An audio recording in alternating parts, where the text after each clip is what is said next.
Hello friends, welcome to Edmoto Feelings.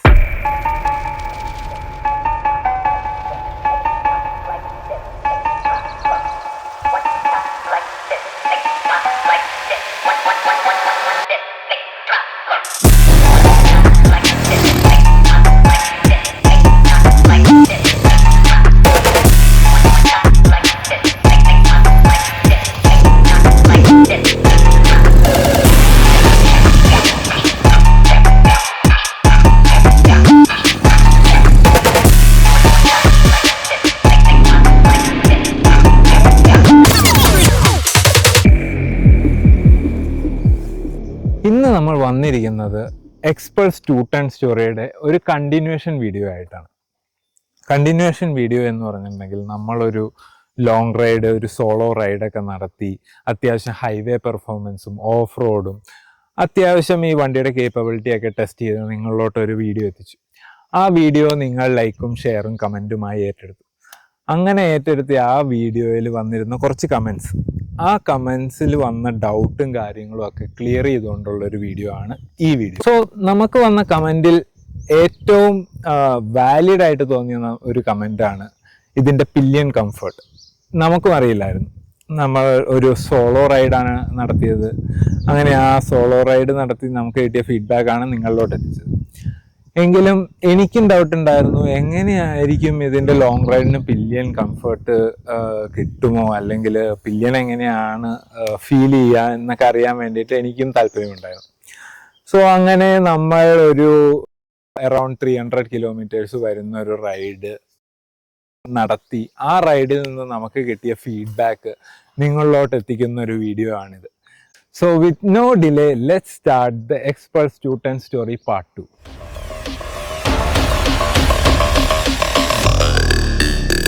Let's play.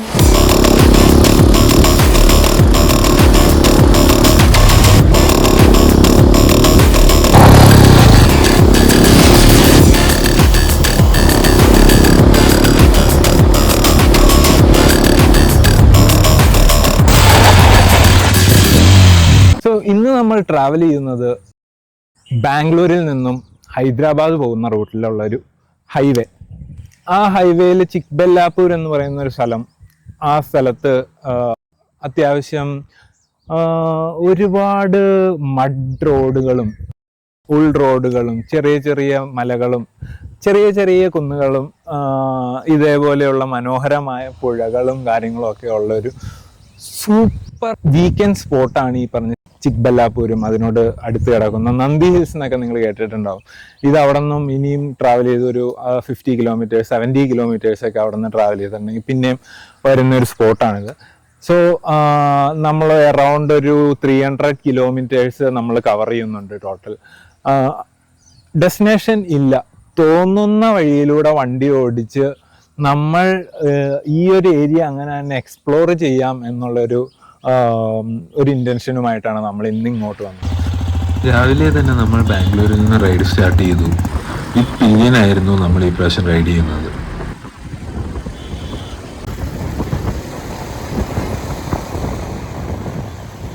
ആദ്യത്തെ ഒരു 10 kilometres നമുക്ക് സിറ്റി റൈഡായിരുന്നു. അത്യാവശ്യം ട്രാഫിക്കും കാര്യങ്ങളും ഒക്കെ ഉള്ള ഒരു റോഡിൽ കൂടെയാണ് നമ്മൾ ട്രാവൽ ചെയ്തത്. ബാക്കിൽ ഒരാളിരിക്കുന്നതിൻ്റെ ഒരു ബുദ്ധിമുട്ട് എനിക്ക് ഫീൽ ചെയ്യുന്നുണ്ടായിരുന്നില്ല. നാരോ ആയിട്ടുള്ള ഗ്യാപ്പുകളിലൂടെ എല്ലാം കടന്നു പോകാനോ അല്ല അതിൽ വണ്ടി ഹാൻഡിൽ ചെയ്യാനോ ഒന്നും യാതൊരു ബുദ്ധിമുട്ടും തന്നെ ഉണ്ടായിരുന്നില്ല.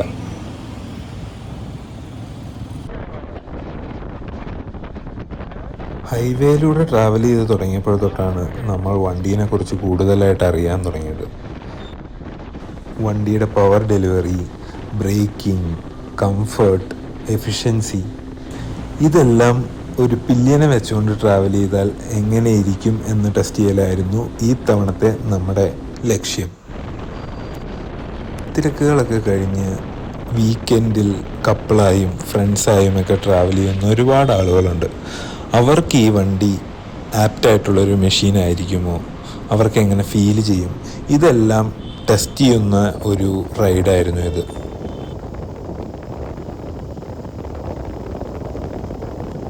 ഹൈവേയിൽ ട്രാവൽ ചെയ്തുകൊണ്ടിരുന്നപ്പോൾ വണ്ടി നല്ല രീതിയിൽ തന്നെ പെർഫോം ചെയ്തു. വണ്ടിയുടെ ലീനിയർ ആയിട്ടുള്ള ആ ഒരു പവർ ഡെലിവറിയും എന്നാൽ അത്യാവശ്യം നല്ല രീതിയിൽ റെസ്പോൺസീവ് ആയിട്ടുള്ളൊരു ബിഹേവിയറും കൊണ്ട് തന്നെ നല്ല സ്മൂത്തായിട്ട് തന്നെ ട്രാവൽ ചെയ്യാൻ സാധിച്ചു. ഒരു 80-90 കിലോമീറ്റേഴ്സൊക്കെ പില്ലിയനുമായി ട്രാവൽ ചെയ്യുമ്പോഴും വണ്ടി നല്ല റിഫൈൻഡ് ആയിട്ട് എൻജിൻ സ്ട്രെസ് ഒന്നും ഇല്ലാണ്ട് തന്നെ ക്രൂസ് ചെയ്യുന്നതായി തോന്നി. ബാംഗ്ലൂർ ചിക്ബല്ലാപൂർ റൂട്ട് എന്ന് പറഞ്ഞിട്ടുണ്ടെങ്കിൽ അത്യാവശ്യം ബ്യൂട്ടിഫുൾ ആയിട്ടുള്ളൊരു റൈഡാണ്. വീക്കെൻഡിലൊക്കെ ബാംഗ്ലൂരിയൻസ് മോസ്റ്റ്ലി ട്രാവൽ ചെയ്യുന്ന ഒരു ഏരിയയാണിത്. നന്ദി ഹിൽസ് പോലത്തെ ടൂറിസ്റ്റ് സ്പോട്ടുകളും നന്ദീശ്വര ടെമ്പിൾ പോലത്തെ ഒരുപാട് നല്ല നല്ല ക്ഷേത്രങ്ങളും സ്കന്ദഗിരി, ചെന്നഗിരി എന്നൊക്കെ പറയുന്ന ഒരുപാട് ഷോർട്ട് ട്രെക്കിങ്ങും ഒക്കെ ഉള്ള ഒരു മനോഹരമായ ഒരു സ്ഥലമാണ് ഈ പറഞ്ഞ ചിക്ബല്ലാപൂർ.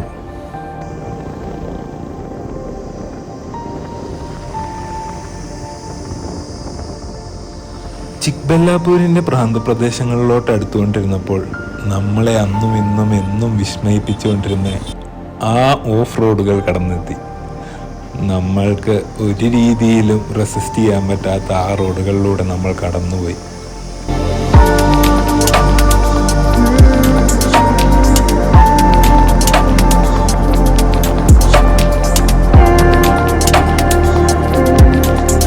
പുറകിലൊരാളിരിക്കുന്നതുകൊണ്ട് തന്നെ നമുക്ക് സ്റ്റാൻഡിങ് പൊസിഷനിൽ നിന്ന് പോകാനോ കുറച്ച് അഗ്രസീവ് ആവാനോ ഒന്നും സാധിക്കില്ല.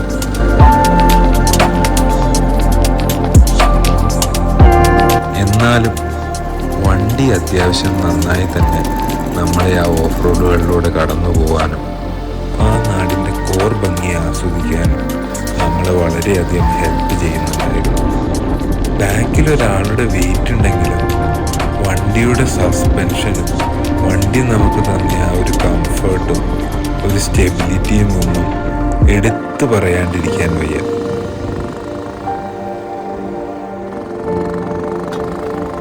കുറച്ച് കൂടുതൽ ഫണ്ണ് വേണമെന്ന് തോന്നിയപ്പോൾ പുറകിലിരുന്ന പില്ലിയനെ നമ്മൾ താഴെ ഇറക്കി മുന്നിൽ കണ്ട പാറക്കുന്നിലേക്ക് ഞാൻ വണ്ടി ഓടിച്ചു കയറ്റി.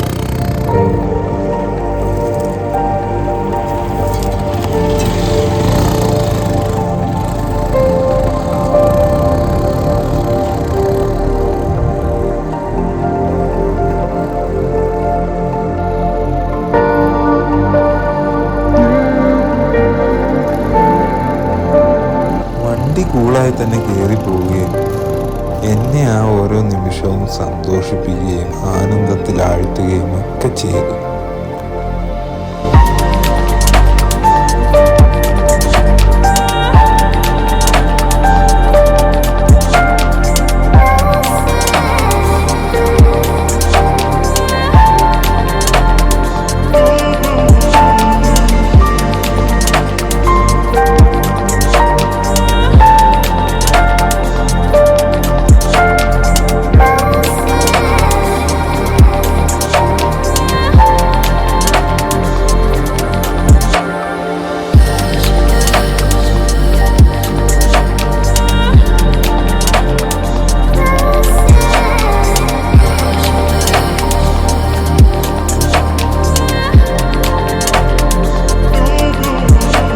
കയറി ചെന്ന് കണ്ട ആ ഒരു വ്യൂ അത് വളരെ മനോഹരമായിരുന്നു.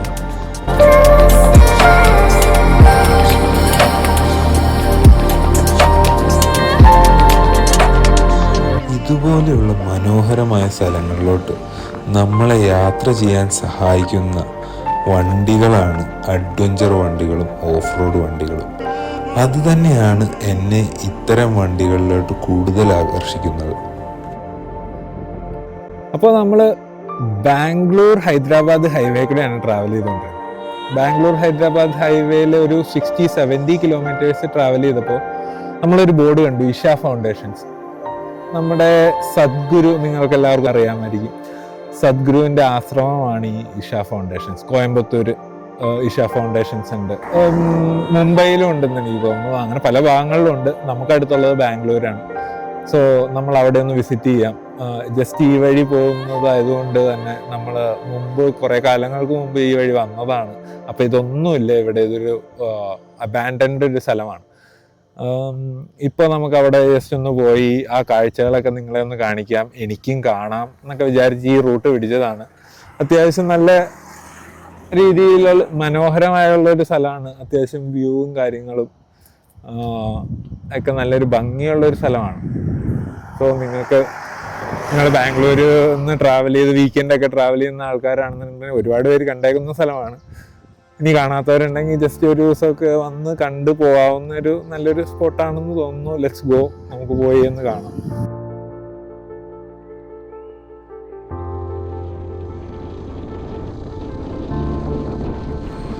ഇഷ ഫൗണ്ടേഷൻസിൻ്റെ കവാടം കടന്ന് നമ്മൾ ഫ്രണ്ടിലോട്ട് പോകുമ്പോൾ നമ്മുടെ മുമ്പിൽ കാണുന്ന ആ ഒരു മല, അതാണ് കൗരവകുണ്ട ഹിൽസ്. ഇത് ചിക്ബല്ലാപൂരിലെ one of the easiest trekking സ്പോട്ടാണ്. ഒരു 4-5 ഇയേഴ്സ് മുമ്പ് നമ്മളൊരു ഗ്രൂപ്പായിട്ട് രാത്രി ഇടിയും മഴയൊക്കെ ഉള്ള ഒരു സമയത്ത് ഈ ഒരു ഹില്ല് ക്ലൈംബ് ചെയ്ത്, വഴിയൊന്നും അറിയാനേ പാടില്ല, നമ്മൾ ആദ്യമായിട്ട് ഇങ്ങനെ ഒരു ഹില്ലിനെ കുറിച്ച് കേൾക്കുകയും ഇഷ ഫൗണ്ടേഷൻസ് പോലും അന്ന് എസ്റ്റാബ്ലിഷ് ആയിട്ടില്ല. സോ അന്ന് നമ്മൾ വരികയും ഈ ഒരു മല നമ്മൾ കയറാത്ത ഈ ഒരു നമ്മളറിയാത്ത ഒരു മല രാത്രി വന്ന് അത് കയറി അതിൻ്റെ മുകളിൽ ടെൻ്റ് അടിച്ച് കിടക്കുകയൊക്കെ ചെയ്തിട്ടുള്ളതാണ്. പക്ഷെ ഇപ്പോൾ ടെൻറ്റിങ്ങും കാര്യങ്ങളും ഒക്കെ അലൗഡ് ആണോ എന്നൊന്നും അറിയില്ല. റെസ്ട്രിക്ഷൻസും കാര്യങ്ങളും ഒക്കെ ഉണ്ടാവാനുള്ള നല്ല ചാൻസ് ഉണ്ട്. അതിൻ്റെ ഒരു മലയുടെ ഒരു പകുതി ദൂരം അല്ലെങ്കിൽ ഒരു 60% ഒക്കെ എത്തുമ്പോൾ ഒരു അമ്പലമൊക്കെ ഉണ്ട്. സോ അതൊരു ഇപ്പോൾ അടുത്ത് ഇഷ ഫൗണ്ടേഷൻസും വന്നിട്ടുണ്ട്. അതുകൊണ്ട് ഇതൊരു ഹോളിസ്റ്റിക് പ്ലേസ് ആവാൻ ചാൻസ് ഉണ്ട്. സോ നിങ്ങൾ നാളെ തന്നെ ടെൻറ്റും എടുത്തുകൊണ്ട് അതിൻ്റെ മുകളിൽ ടെൻ്റ് അടിക്കാനൊന്നും പോകരുത്. ഇത് ഒരു 6 ഇയേഴ്സോ അല്ലെങ്കിൽ 5 to 6 ഇയേഴ്സ് മുമ്പുള്ളൊരു കാര്യമാണ്. നല്ല മഴയായതുകൊണ്ട് തന്നെ നമുക്ക് അതിൻ്റെ വീഡിയോസ് എടുക്കാനോ അല്ലെങ്കിൽ അതൊക്കെ ഒന്ന് വിഷ്വല് നിങ്ങൾക്ക് കാണിച്ചു തരാനോ ഒന്നും പറ്റില്ല. പക്ഷെ അതൊരു പീക്ക് ഒരു എക്സ്പീരിയൻസ് ആയിരുന്നു. നല്ല ഇടിയും മഴയും കാറ്റും. ടെൻ്റൊന്നും നിന്നില്ല, ടെൻ്റൊക്കെ പാറി പറന്നു പോയി. ഞങ്ങളെന്നിട്ട് കല്ലൊക്കെ കയറ്റി വയ്ക്കുകയായിരുന്നു ടെൻറ്റിൻ്റെ മുകളിൽ.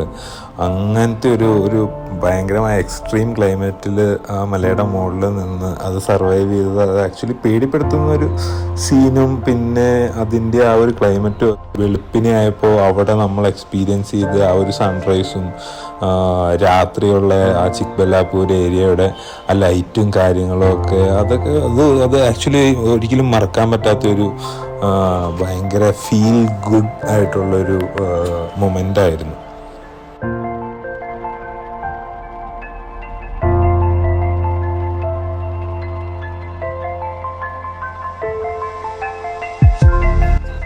നമ്മൾ ഇഷ ഫൗണ്ടേഷൻസിലോട്ട് അടുക്കുമ്പോൾ നമുക്ക് അവിടുത്തെ മെയിൻ ഹൈലൈറ്റായ ആദിയോഗി സ്റ്റാച്യു നമുക്ക് ദൂരെ നിന്ന് തന്നെ കാണാമായിരുന്നു.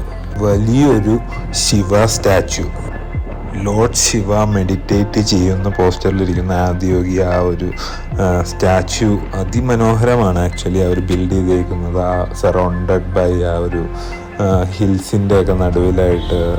നല്ലൊരു രസമുണ്ടായിരുന്നു ആ കാഴ്ച കാണാനായിട്ട്.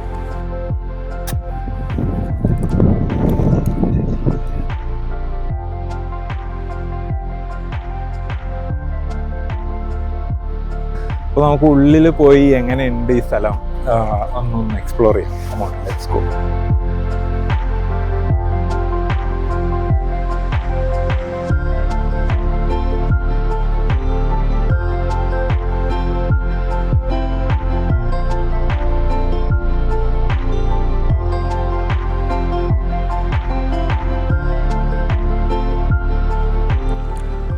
അങ്ങോട്ടേക്ക് കയറി ചെല്ലുമ്പോൾ തന്നെ ഒരു നാഗപ്രതിഷ്ഠയൊക്കെ നമുക്ക് കാണാം.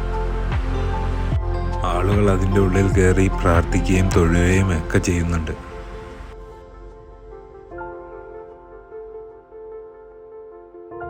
ആ നാഗമണ്ഡപം കടന്ന് നമ്മൾ മുമ്പോട്ട് പോകുമ്പോൾ കല്ലുകൾ പാവിയിരിക്കുന്ന വലിയൊരു മുൻഭാഗവും അതിൻ്റെ അറ്റത്തായി ശിവയുടെ ആദിയോഗി സ്റ്റാച്യുവും നമുക്ക് കാണാൻ കഴിയും.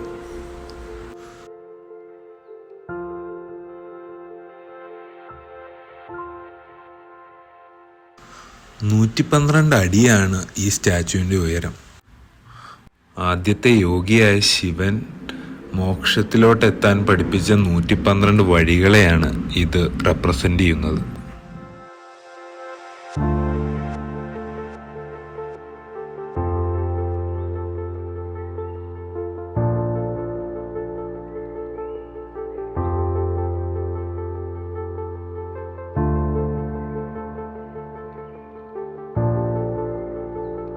Come and see this.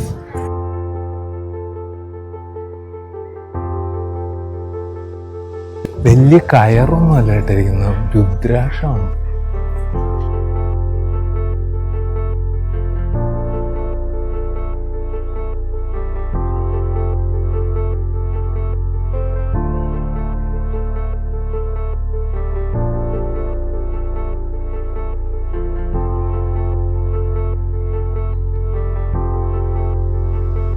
അത് ശിവന്റെ ഒരു വലിയ പ്രതിമയാണ്.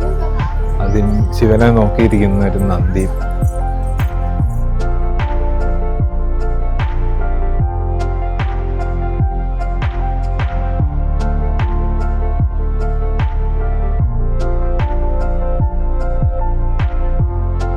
സ്പിരിച്വലി ഭയങ്കരമായിട്ടൊരു ഉണർവുണ്ടാവുന്ന ഒരു, നമുക്ക് ആ ഒരു വൈബ്രേഷൻ ഫീൽ ചെയ്യാൻ പറ്റുന്ന ഒരു സമയമാണ് ശിവരാത്രി നമ്മളിവിടെ വന്നിട്ടുണ്ടെങ്കിൽ.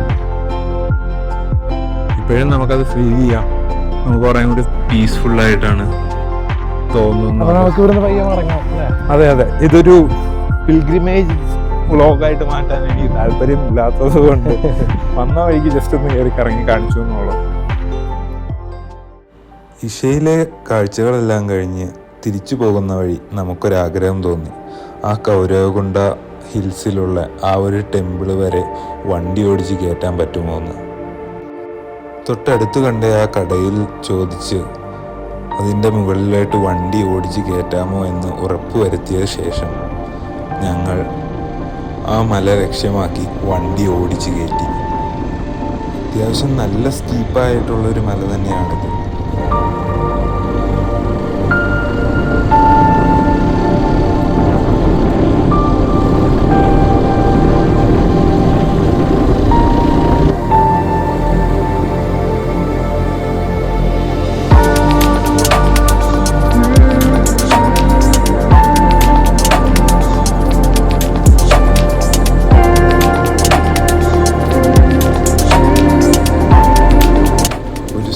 റൈഡർക്ക് പില്യനൊന്നും ഇല്ലാണ്ട് ആ മല കയറ്റാൻ പറ്റും എന്നുള്ള കാര്യത്തിൽ എനിക്ക് സംശയമൊന്നും ഉണ്ടായിരുന്നില്ല. പക്ഷേ ബാക്കിൽ ഒരാളെ വെച്ചുകൊണ്ട് ആ മല കയറാൻ ഈ വണ്ടിക്ക് സാധിക്കുമോ എന്ന് ടെസ്റ്റ് ചെയ്യലായിരുന്നു ലക്ഷ്യം. പക്ഷേ എനിക്ക് ഉറപ്പൊന്നും ഉണ്ടായിരുന്നില്ല. ഇതിൻ്റെ പകുതി വരെ അല്ലെങ്കിൽ ഒരു സ്റ്റാർട്ടിംഗ് ഭാഗത്ത് വെച്ച് വണ്ടി നിർത്തിയിട്ട് പില്യനെ ഇറക്കി ഞാൻ തന്നെ ഓടിച്ച് കയറ്റി ആ ഒരു ഫൺ അറ്റൻഡ് ചെയ്യും എന്നാണ് വിചാരിച്ചത്. പക്ഷേ എന്നെ അത്ഭുതപ്പെടുത്തിക്കൊണ്ട് ആ പില്യനെ വെച്ചുകൊണ്ട് തന്നെ ഫുൾ മല അല്ലെങ്കിൽ അതിൻ്റെ ആ അമ്പലം വരെയുള്ള ആ ഒരു പോയിന്റ് വരെ ഈ വണ്ടി കയറിപ്പോയി എന്നുള്ളതാണ്. അതും ഇടയ്ക്ക് വെച്ച് നിന്നു പോവോ നിർത്തേണ്ടി വരികയോ ഒന്നുമില്ല. വണ്ടി കണ്ടിന്യൂസ് ആ ഒരു ഫ്ലോയിൽ തന്നെ നമ്മൾ ഓടിച്ച് ആ അമ്പലം വരെ വണ്ടി കയറ്റി. അതിൻ്റെ മേളിൽ നിന്ന് നോക്കിയാൽ മനോഹരമായൊരു വ്യൂ ആണ് നമുക്ക് കാണാൻ പറ്റുന്നത്. ഈ വണ്ടി എന്നെ പിന്നെയും പിന്നെയും അത്ഭുതപ്പെടുത്തിക്കൊണ്ടേയിരിക്കുകയാണ്. ഇതുപോലെയുള്ളൊരു ടെറൈനൊക്കെ നിങ്ങൾക്ക് ഒരു പില്യനെയും ഇരുത്തി ഓടിച്ച് കയറി ഇതുപോലെയുള്ള മനോഹരമായ കാഴ്ചകൾ കാണാനും ഒക്കെ വണ്ടി നിങ്ങൾക്ക് നല്ല രീതിയിൽ ഒരു സപ്പോർട്ട് തരും. നിങ്ങളുടെ ഉള്ളിൽ ആ കറേജ് ഉണ്ടെങ്കിൽ നിങ്ങൾക്ക് വണ്ടി മാക്സിമം പുഷ് ചെയ്ത് നിങ്ങൾക്ക് ഇനിയും ഒരുപാട് ടെറൈൻസ് കടന്നു പോകാൻ പറ്റും. അതിന് കേപ്പബിൾ ആയിട്ടുള്ളൊരു വണ്ടിയാണിത്. തിരിച്ചിറങ്ങുമ്പോഴാണെന്നുണ്ടെങ്കിലും ആളെ ഇരുത്തിക്കൊണ്ട് തന്നെയാണ് തിരിച്ചിറങ്ങിയത്. വണ്ടിയുടെ ബ്രേക്കിങ്ങും കാര്യങ്ങളുമൊക്കെ അത്യാവശ്യം ഒരു നല്ല രീതിയിൽ തന്നെയാണ് ഹീറോ ഇതിനകത്ത് കൊടുത്തിട്ടുള്ളത്. എങ്കിലും ബ്രേക്കിങ്ങിനെ അധികം ഡിപ്പെൻഡ് ചെയ്യാണ്ട് ഞാൻ എൻജിൻ ബ്രേക്കിങ്ങിൽ ആണ് വണ്ടി ഇറക്കിയത്. ചെയ്തത്. നമ്മൾ ഹില്ല് ക്ലൈംബ് ചെയ്ത് അതേ ഒരു ഗിയറിൽ, ഒരു സെക്കൻഡ് ഗിയറിൽ അല്ലെങ്കിൽ തേർഡ് ഗിയറിലൊക്കെയാണ് ഞാൻ ആ ഹില്ല് ഇറങ്ങി പോകുന്നത്. സോ എൻജിൻ്റെ ഒരു സപ്പോർട്ട് ഉണ്ടായിരുന്നു. അതിൻ്റെ കൂടെ ബ്രേക്കിങ്ങും അപ്ലൈ ചെയ്യുമ്പോൾ ആക്ച്വലി നല്ല രീതിയിൽ നമുക്ക് കംഫർട്ടബിളായിട്ട് ആ ഒരു ഹിൽ ഇറങ്ങാനും ഒക്കെ സാധിച്ചു.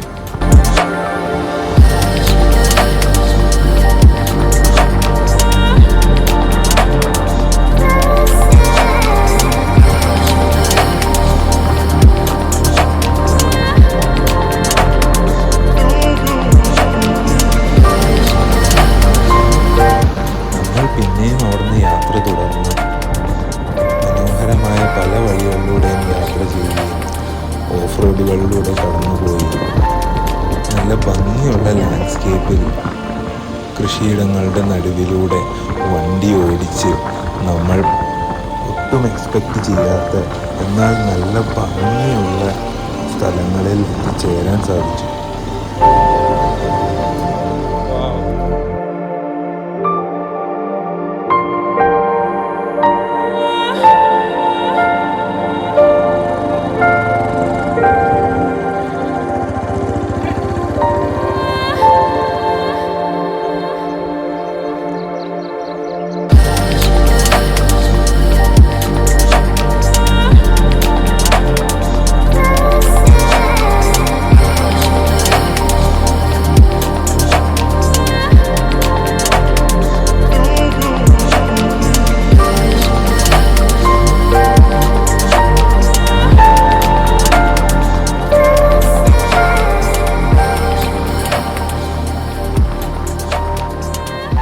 ഈ റൈഡ് നമ്മളൊരു പില്യൺ റൈഡറെ കൂടി ഇൻക്ലൂഡ് ചെയ്തിട്ടാണ് നമ്മൾ ട്രാവൽ ചെയ്ത് തുടങ്ങിയത്. സോ ആ ഒരു പില്യൺ റൈഡറായി നമ്മുടെ കൂടെ വന്നത് വേറെ ആരുമായിരുന്നില്ല, നമ്മുടെ സ്വന്തം ക്യാമറ കൈകാര്യം ചെയ്യുന്ന AK ആയിരുന്നു. സോ ആ ഒരു കംഫർട്ടും കാര്യങ്ങളും എങ്ങനെയുണ്ടായിരുന്നു എന്ന് AK നിങ്ങളോട് എക്സ്പ്ലെയിൻ ചെയ്യും. ഹായ് ഗൈസ്, ഞാൻ AK. ഇന്ന് എമിൽ ബ്രോ നമ്മുടെ എക്സ്പെൽസ് സ്റ്റുഡൻറ്റിൻ്റെ ഒരു പില്യൺ റൈഡറായി ക്ഷണിച്ചപ്പോഴത്തേക്ക് ശരിക്കും പറഞ്ഞാൽ ഞാൻ എക്സൈറ്റഡ് ആയിരുന്നു. കാരണം നിങ്ങളെല്ലാവരും പോലെ തന്നെ ഞാനും ഈ ഒരു വണ്ടിയുടെ ലോഞ്ചിനായിട്ട് വളരെ അക്ഷമനായി വെയിറ്റിംഗ് ആയിരുന്നു. അപ്പോൾ ഇന്ന് ശരിക്കും രാവിലെ നമ്മൾ പുറപ്പെട്ടതാണ് ബാംഗ്ലൂരിൽ നിന്ന് ചിക്ബല്ലാപൂർ സൈഡിലേക്ക്. ഏകദേശം ഒരു 100-200 കിലോമീറ്ററോളം നമ്മൾ കവർ ചെയ്തിട്ടുണ്ടാവണം. അപ്പം ആസ് എ പില്യൺ എന്ന് പറയുകയാണെങ്കിൽ എനിക്ക് തികച്ചും പറഞ്ഞാൽ ഇഷ്ടപ്പെട്ടു കേട്ടോ. സത്യസന്ധമായിട്ട് പറയുവാണെങ്കിൽ ഇഷ്ടപ്പെട്ടു. കാരണം ഈ ഒരു 100-150 കിലോമീറ്റർ നമ്മൾ ട്രാവൽ ചെയ്യുന്ന ഇടയ്ക്ക് ഇഷ്ടംപോലെ ടെറൈൻസ് ഉണ്ടായിരുന്നു. നമ്മൾ റോഡിൽ കൂടെ വന്നു, പിന്നെ കുറേ മഡ് റോഡിൽ കൂടെ വന്നു, നല്ല സ്റ്റീപ്പായിട്ടുള്ള പാറമുകളിലേക്ക് നമ്മൾ അങ്ങനെ ഓടിച്ച് കയറി. കാരണം ഇത് ടെസ്റ്റ് ചെയ്യേണ്ടത് നമ്മുടെ ഉത്തരവാദിത്തമാണല്ലോ. അതുകൊണ്ട് എല്ലാ ടെറൈനിലും നമ്മൾ ടെസ്റ്റ് ചെയ്തിട്ട് ഇതെന്താണ് സംഭവം, എങ്ങനെയുണ്ട് സംഭവം എന്ന് റിയലായിട്ട് അങ്ങ് എക്സ്പീരിയൻസ് ചെയ്യാൻ തീരുമാനിച്ചിട്ടാണ് ഞാനും അങ്ങോട്ട് ഒന്ന് പുറപ്പെട്ടത്. സോ അതുകൊണ്ട് ഉള്ള ടെറൈനിലും ഉള്ള വഴികളിലും എല്ലാത്തിലും നല്ല ഒരു മടിയും കൂടാതെയാണ് എമിനേറ്റ് എന്നെ കൂട്ടിക്കൊണ്ട് പോയത്. സോ അപ്പം അതിൽ നിന്നെല്ലാം എനിക്ക് ഇഷ്ടപ്പെട്ടതെന്ന് വെച്ചാൽ ഇതിൻ്റെ സസ്പെൻഷനും അതിനകത്ത് ഇരിക്കുമ്പോൾ കിട്ടുന്ന ഒരു ഫീലും. നിങ്ങൾ തികച്ചും ഒരിക്കലും അങ്ങനത്തെ ഒരു ടെറൈനിൽ കൂടിയാണ് വണ്ടി ഓടുന്നത് അല്ലെങ്കിൽ ഓടിക്കുന്നതെന്ന് നിങ്ങൾ മനസ്സിലാക്കില്ല. കാരണം അത്രയും സ്മൂത്താണ് അതിൻ്റെ ബാക്കിലിരിക്കാനായിട്ട്. അപ്പോൾ ഫ്രണ്ടിൽ ഒരാളുണ്ട് ഓടിക്കാനുണ്ടെങ്കിൽ പോലും ഞാനൊന്ന് ശരിക്കും പറഞ്ഞാൽ ഒരു കയ്യിൽ ക്യാമറയുമായിട്ട് ഇത് ഷൂട്ട് ചെയ്യുന്നുണ്ടായിരുന്നു. എന്നാൽ പോലും എനിക്കങ്ങനെ പ്രത്യേകിച്ച് എങ്ങനെയൊക്കെയും ഹോൾഡ് ചെയ്യാനോ അങ്ങനെ ഒരു ആവശ്യം വന്നിട്ടുണ്ടായില്ല. കാരണം ഞാൻ കംഫർട്ടബിൾ ആയിരുന്നു വിത്തൗട്ട് ഒന്നിലും ഗ്രാബ് ചെയ്യാണ്ടും. ഞാൻ ഹിമാലയൻ യൂസ് ചെയ്യുന്നുണ്ട്, ബട്ട് അതിൽ നിന്നൊന്നും എനിക്ക് അത്രയും ഒരു പില്യൺ കംഫർട്ട് ഇതുവരെ കിട്ടിയില്ല. അപ്പോൾ നമ്മൾ സിംഗിളായിട്ട് സോളോ ആയിട്ടാണ് റൈഡ് ചെയ്യുന്നതെങ്കിൽ ഓഫ് കോഴ്സ് ഈ ഒരു പ്രശ്നം നിങ്ങൾ നേരിടേണ്ടി വരില്ല. ബട്ട് പില്യൺ വരുന്ന കേസ് അല്ലെങ്കിൽ ബാക്കിൽ വെയിറ്റ് വരുന്ന സമയത്ത്, ബിക്കോസ് ഹിമാലയൻ ഓൾറെഡി നല്ല ഒരു ഹെവി വണ്ടിയാണ്. സോ അതിനൊപ്പം നമ്മളൊരു പില്യനോ അല്ലെങ്കിൽ കുറച്ച് ലഗേജും കാര്യങ്ങളൊക്കെ ഇരുത്തി വരുമ്പോഴത്തേക്കും അത് ഭയങ്കര ഡിഫിക്കൽട്ടാണ് നമുക്ക് ആ വണ്ടിയുടെ വെയിറ്റും ബാക്കിൽ വരുന്ന വെയിറ്റും ഒക്കെ മാനേജ് ചെയ്യാനായിട്ട്. ഇവിടെ ഞാൻ എന്താ ശ്രദ്ധിച്ചതെന്ന് വെച്ചാൽ എന്നെ വെച്ചിട്ടാണ് ഇപ്പോൾ ഞാൻ അറൗണ്ട് ഒരു 80 കിലോ ഉണ്ട്. ബട്ട് എന്നെ വെച്ച് എമിനേറ്റ് നിഷ്പ്രയാസമാണ് പല സാഹചര്യങ്ങളിൽ കൂടെയും ഈ വണ്ടിയിൽ നിന്ന് നമ്മൾ റൈഡ് ചെയ്തുകൊണ്ട് വന്നത്. ഈ ഒരു കിലോമീറ്റേഴ്സ് ഒന്നും എന്നെ ബുദ്ധിമുട്ടിച്ചിട്ടേ ഇല്ല. എനിക്ക് അഭിപ്രായമായി പറയാനായിട്ട് തോന്നുന്നത് എനിക്ക് ആ ബാക്കിൽ പില്ലൻ ഇരിക്കുന്ന ഒരു സീറ്റിന്റെ ലെങ്ത് എനിക്ക് കുറച്ച് ഷോർട്ടായിട്ട് തോന്നി. അപ്പം എൻ്റെ ഒരു നിതംബങ്ങൾ കറക്റ്റ് ഒരു ഗ്യാപ്പിൽ കട്ട് ചെയ്തൊരു ഫീലായിരുന്നു എനിക്കുണ്ടായത്. കുറച്ചും കൂടി ഉണ്ടായിരുന്നെങ്കിൽ ഇവൻ മോർ എനിക്കൊന്ന് റിലാക്സ്ഡ് ആയിട്ട് എൻ്റെ ബാക്ക് ബോൺ കുറച്ചും കൂടി സ്ട്രെയിറ്റ് ആയിട്ട് എനിക്ക് ഇരിക്കാമായിരുന്നു. ലൈക്ക് ആ ഒരു കംഫർട്ട് അത് തന്നേനെ. അല്ലാണ്ട് എനിക്ക് പറയാനായിട്ട് വൈബ്രേഷനും കാര്യങ്ങളൊന്നും ഇല്ല കേട്ടോ. ഗ്രാബ് റെയിലുണ്ട്, അല്ലാണ്ട് സീറ്റിലിരിക്കുമ്പോഴത്തേക്കോ അല്ലെങ്കിൽ ഫുഡ് റെസ്റ്റിലോ കാര്യങ്ങളോ അങ്ങനെ അധികം വൈബ്രേഷനും കാര്യങ്ങളൊന്നും ഇല്ല. അങ്ങനെ നമ്മൾ പിടിക്കുന്ന സമയത്ത് ഒരു 7000+ RPM വരുമ്പോഴത്തേക്ക് നമുക്ക് ആ ഒരു വൈബ്രേഷൻ ബാക്കിൽ ഫീൽ ചെയ്യാം. അല്ലാണ്ട് സീറ്റിലേക്ക് വൈബ്രേഷൻ വരും അങ്ങനെ സാഹചര്യങ്ങളൊന്നും ഉണ്ടായിരുന്നില്ല. പിന്നെ ഒരു പ്രശ്നം എന്ന് വെച്ചാൽ എനിക്ക് ഫീൽ ചെയ്യും നമ്മുടെ ഗ്രാബ് റെയിലും എക്സോസ്റ്റും ഏകദേശം കുറച്ച് ക്ലോസ് ആയിട്ടാണ് ഇവർ പ്ലേസ് ചെയ്തിരിക്കുന്നത്. പക്ഷെ നമ്മുടെ ഈ വണ്ടിയിൽ സൈലൻസർ ഇത്രയും ഹൈറ്റിലാണ് കൊടുത്തിരിക്കുന്നത്. പക്ഷെ എന്നാൽ പോലും ഒരു പില്യൻ എന്ന നിലയിൽ ഞാൻ ഇവിടെ ഇരിക്കുമ്പോഴത്തേക്ക് എൻ്റെ കാലം ഒരിക്കൽ പോലും ഇതിനകത്ത് ടച്ച് ആവുകയോ അല്ലെങ്കിൽ ഇത്രയും ഡിസ്റ്റൻസ് വന്നപ്പോഴത്തേക്ക് സ്വാഭാവികമായിട്ടും ഈ ഒരു എക്സോസിൻ്റെ ഹീറ്റ് അത് എൻ്റെ കാലിലേക്ക് അടിക്കുന്നുണ്ടായിരുന്നില്ല. അതിന് ഒരു കാരണമായി ഞാൻ കാണുന്നത് ഹീറോ ഇവിടെ ഒരു 2 ടൈപ്പ് ഓഫ് ഷീൽഡ് കൊടുത്തിട്ടുണ്ട്. ഒരു ഫൈബറിൻ്റെ ഒരു ടൈപ്പ് ഓഫ് ഷീൽഡും പിന്നെ ഇവിടെ ഒരു മെറ്റൽ ടൈപ്പ് ഓഫ് ഷീൽഡും നമുക്ക് കാണാം. സോ ഈ ഒരു ഗ്യാപ്പ് ഇപ്പം ഞാനിരിക്കുമ്പോഴത്തേക്ക് ഇത്ര വരുന്നുണ്ടെങ്കിൽ പോലും അങ്ങനെ അത് ടച്ച് ആവുന്നില്ല. അല്ലെങ്കിൽ അത് അങ്ങനെ ഹീറ്റ് ടച്ച് ആയിട്ടില്ലെങ്കിൽ എന്തെങ്കിലും ഒരു ഇഞ്ചുറി ഉണ്ടാവാനുള്ള ചാൻസസ് അവരുണ്ടാവുന്നില്ല. ബട്ട് എന്നാൽ പോലും ഞാനിവിടെ ഒരു ഗ്രാബ് ചെയ്യുന്ന സമയത്ത് എനിക്ക് കുറച്ചും കൂടെ ഒരു റിസ്ക് ആയിട്ടാണ് തോന്നുന്നത്. കാരണം ഈ ഒരു ഗ്യാപ്പ് ഇവിടെ ഈ ഒരു പാർട്ട് എൻഡ് ആയതിനു ശേഷം ഇത്രയും പാർട്ട് മെറ്റൽ പുറത്തേക്കുണ്ട്. സോ ഇൻ കേസ് ഓക്കെ ഞാനിപ്പം ഇങ്ങനെ ഗ്രാബ് ചെയ്തിരുന്നാൽ പോലും ഇങ്ങനെയാണ് എൻ്റെ ഫിംഗർ എടുക്കുമ്പോഴത്തേക്ക് ഇവിടെ ടച്ച് ആവുന്നുണ്ട്, നിങ്ങൾക്ക് കാണാൻ പറ്റും. സോ ആ ഒരു സമയത്ത് ഇപ്പം ഈ സമയത്ത് എക്സോസ്റ്റ് താത്തിരിക്കുന്നത് കൊണ്ട് വലിയ കുഴപ്പമൊന്നുമില്ല. ബട്ട് ഇൻ കേസ് ഇപ്പം നിങ്ങളൊരു 100 അല്ലെങ്കിൽ ഒരു അറിയാലോ റൈഡ് ചെയ്യുന്നതനുസരിച്ച് ഇപ്പം ചൂടാവാൻ ഒരു സമയത്താണ് ഞാനിപ്പോൾ ടച്ച് ചെയ്യുന്നതെങ്കിൽ സ്വാഭാവികമായിട്ടും എനിക്ക് ഇഞ്ചുറി ഉണ്ടാവും. പിന്നെ അതല്ലാണ്ട് സിറ്റിംഗ് പോസ്റ്റർ എന്നൊക്കെ പറയുന്നത് എക്സാക്ട്ലി അടിപൊളിയാണ്. കാരണം ഞാനൊരു 5.11 ഉള്ള ഒരു വ്യക്തിയാണ്. ബട്ട് എനിക്കും നിഷ്പ്രയാസം നല്ല റിലാക്സ്ഡ് ആയിട്ട് ഇരിക്കാൻ പറ്റി. ഫുഡ് റെസ്റ്റ് ആണെങ്കിൽ പോലും നല്ലൊരു ഗ്രിപ്പായിരുന്നു തോന്നുന്നത്. കാരണം ഈ പറഞ്ഞ ടെറൈനിൽ കൂടെ പോകുന്ന സമയങ്ങളിലൊക്കെയും എനിക്ക് അത്യാവശ്യം നല്ല ഗ്രിപ്പ് കിട്ടുന്നുണ്ടായിരുന്നു. കാരണം ഞാൻ പ്രത്യേകിച്ചൊന്നും അങ്ങോട്ടേക്ക് ഇങ്ങോട്ടേക്ക് പോവുക അങ്ങനെയൊന്നും ഉണ്ടാകാറില്ല. കറക്റ്റ് ആ ഒരു പൊസിഷൻ എനിക്ക് മെയിൻറ്റെയിൻ ചെയ്യാൻ പറ്റി. കാരണം ആ ഒരു ടേൺ എടുക്കുന്ന സമയത്തും ഞാൻ ആ ഒരു വെയിറ്റ് ഇത് 2 സൈഡിലേക്ക് ഇടുന്ന സമയത്താണെങ്കിൽ പോലും എനിക്ക് എൻ്റെ ബോട്ടം ഗ്രിപ്പായിട്ട് തന്നത് ഈ ഒരു ഫുഡ് റെസ്റ്റ് ആണ്. അപ്പം അതിൻ്റെ ഒരു ഡിസൈനും കാര്യങ്ങളൊക്കെ ആ ഒരു ഷൂസിനും കാര്യങ്ങളൊക്കെ ഗ്രിപ്പ് തരുന്നുണ്ട്. അപ്പാർട്ട് ഫ്രം ദാറ്റ് വേറെ പ്രത്യേകിച്ചൊരു ഫീഡ്ബാക്ക് എന്ന ഒരു പില്യൻ റൈഡർ എന്ന നിലയ്ക്ക് എനിക്കിപ്പം അങ്ങനെ ഒന്നും ഫീൽ ചെയ്തിട്ടില്ല. ഈ ഒരു സജഷൻസ് ആണ് എനിക്കുള്ളത്. Towards end of the ride നമുക്ക് ലൈറ്റ് ടെസ്റ്റ് ചെയ്യാൻ സാധിച്ചു. ഒരു ആവറേജ് പെർഫോമൻസ് ആണ് ലൈറ്റ് നമുക്ക് തന്നത്. ഡിം ലൈറ്റിൽ ഒട്ടും തന്നെ നമ്മൾ സാറ്റിസ്ഫൈഡ് ആയിരുന്നില്ല. അതിൻ്റെ വിസിബിലിറ്റി എല്ലാം കുറച്ചുകൂടി ബെറ്റർ ആക്കാമായിരുന്നു എന്ന് നമുക്ക് തോന്നി. ബട്ട് ബ്രൈറ്റ് ലൈറ്റ് നമുക്ക് അത്യാവശ്യം വിസിബിലിറ്റി തരുന്നുണ്ട്. പിന്നെ മടങ്ങി വരുന്ന വഴിയിൽ നല്ല രീതിയിലുള്ളൊരു മഴ കിട്ടി. അതുകൊണ്ട് തന്നെ വണ്ടി മഴയത്ത് എങ്ങനെ പെർഫോം ചെയ്തു എന്ന് അറിയാൻ സാധിച്ചു.